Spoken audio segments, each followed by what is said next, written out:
Hi YouTube and welcome to my channel. My name is Patrick. Today we're going to talk about the top cybersecurity myths so that you can know the truth on how to stay protected. So that being said, let's dig right in.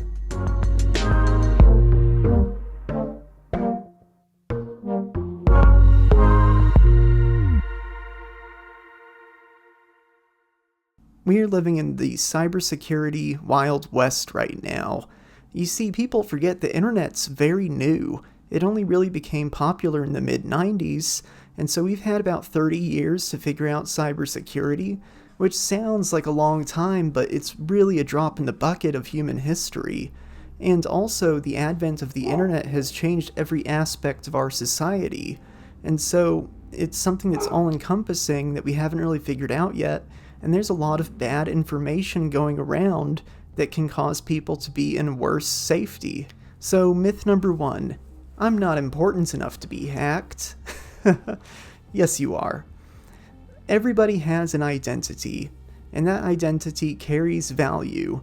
Your ability to proclaim that you are who you say you are is something valuable, and cybercriminals are more than happy to take that from you.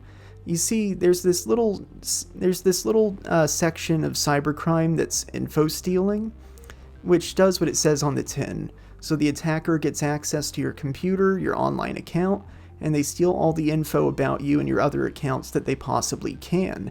And then they sell this information in bulk on the dark web, or even in ClearNet websites sometimes when they're feeling ballsy.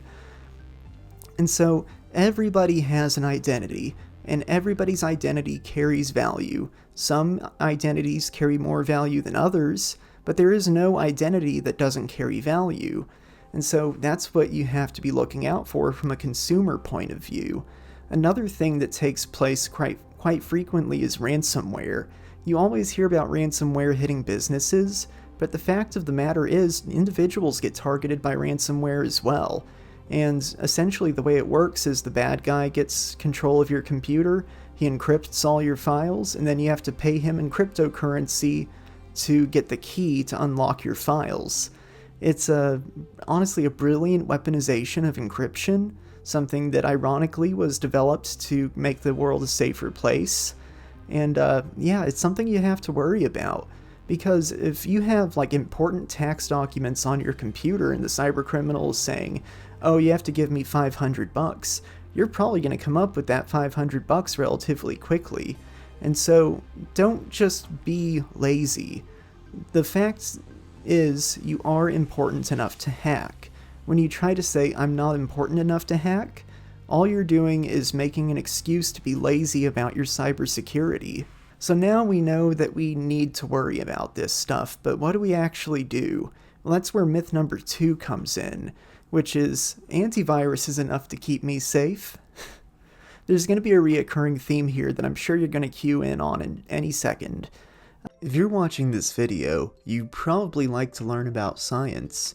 Well, if that's you, I have some great news for you today, courtesy of our sponsor, Brilliant. Brilliant has tons of courses on everything from data analytics to AI. With Brilliant, you'll get smarter every day. Brilliant is the most effective way to learn. This isn't a textbook or a video. This is an interactive way to gain new skills and become a better thinker.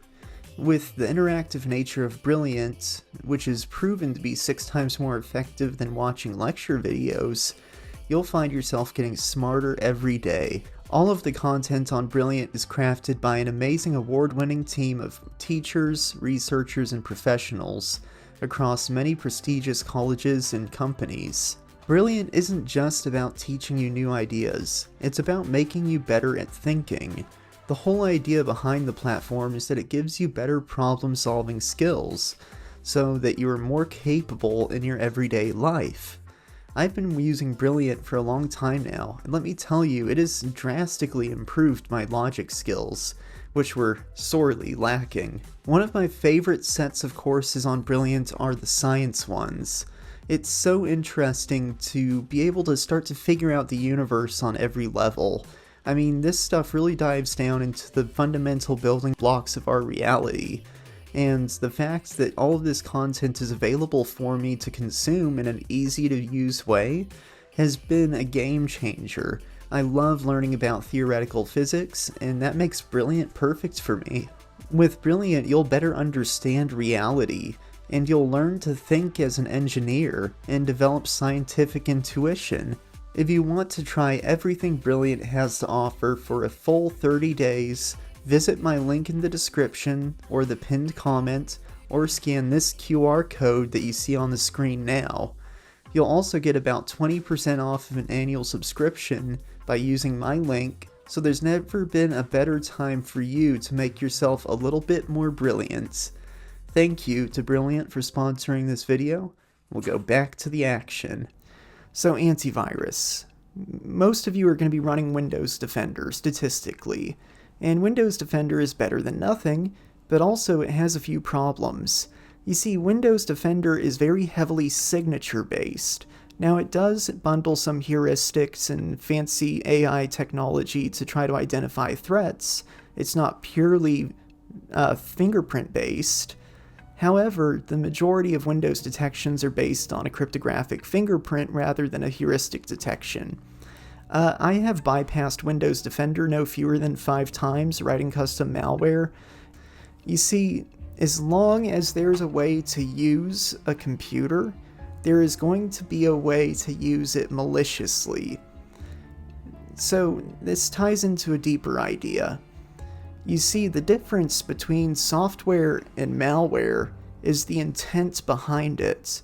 Let's say I write a program that encrypts my files on my computer and then sends the key to my server to keep safe. Well, I just wrote ransomware. Except I'm not using it as ransomware, so it's not ransomware, it's a security feature. So you see, the intention behind the way a piece of software is used is often what determines if it's malicious or not. How is a computer supposed to determine intent, right? So how, from the computer's point of view, is it going to go, oh, do you just want to encrypt these files for your security? Or are you trying to encrypt them so you can extort somebody? That's a question that the computer can't realistically answer correctly all the time. And so because of that, as long as there is a legitimate way to use a computer, there's going to be an illegitimate spin on that feature or function that allows cybercriminals to exploit your devices. That's just the fact of the matter. This is not black and white. This concept where anything can be exploited is how the attackers think. And because they assume that everything can be exploited, and it's true, they will never run out of ways to hack your stuff. And so the best thing you can do is have some common sense and keep your wits about you. Alright, so myth number 3. Only businesses need cybersecurity. Well, it's true, businesses do need cybersecurity very badly. That also applies to individuals as well. You see, you may not be able to hire a cybersecurity consultant or a cybersecurity team, but you're still responsible for your individual security. And a lot of people say, well, if I am responsible for it, if I decide I don't care, then that's my problem, not yours. Except it isn't just your problem. Going back to what I said about identity, your identity has value. If I steal your identity, then I can move laterally and use that identity to target your friends and family, and then I can compromise them and it spreads like a virus. So the idea that, oh, this only affects me, well, that's not true. It affects a lot more than just you. It affects your family, your friends, your reputation, your identity, your bank accounts, your online accounts. Every aspect of your modern life is impacted by the ability to prove your identity. And by proxy, that impacts other people too. So yes, it is your responsibility to care about cybersecurity, but no, you do not get to be a moral person while refusing to acknowledge it. And the final myth, cybersecurity is too complicated. I'm going to leave you with some practical tips that will keep you safe the majority of the time. First of all, keep your devices and your software up to date. If updates are available, install the updates. This is important because every piece of software has vulnerabilities. the old browsers that they tell you not to use, they're not unsafe because the code changed in them, but they're unsafe because the vulnerabilities that are inherent in that software are now commonly known. The code didn't change at all. It just had enough time for us to poke holes in it. And so this is true for every piece of software on every system. You have to keep them up to date. Another way to keep yourself safe is look out for anything that causes a sense of urgency. You see, these hackers, these malicious people, these bad actors, they often try to exploit the person sitting in front of the computer rather than the computer itself. So the way they do this is they create a sense of urgency.